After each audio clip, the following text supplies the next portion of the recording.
आज देशभरामध्ये पेट्रोल डिझेलचे दरवाढ झालेले आहेत।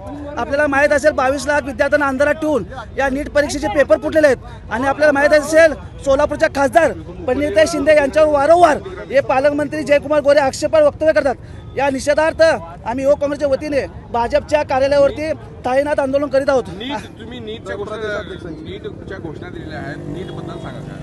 आपल्याला माहीत असेल आमच्या लोकसभेचे विरोधी पक्षनेते माननीय राहुलजी गांधी यांनी सांगितलं होतं की 89 वेळा हे परीक्षा पेपर लीक झाले आहेत आणि फक्त 49 वेळा हे पेपर घेण्यात आले आहेत। हे नीट पेपरचा आपल्याला माहिती सोलापूर जिल्ह्यामध्ये इतका मटका धंदा चालू आहे, मटक्याचा आकडा फुटू शकत नाही, परंतु पेपर लीक होत आहेत। हे कुठंतरी भयंकर होत चालले। कुठंतरी युवकांना विद्यार्थ्यांना अंधारात ठेवून कुठंतरी हा देश गोंधळण्याचा परिस्थिती आहे। त्यामुळे आम्ही नरेंद्र मोदीचा आणि भाजपचा निषेध करण्यासाठी भाजप कार्यालयावर जात आहोत।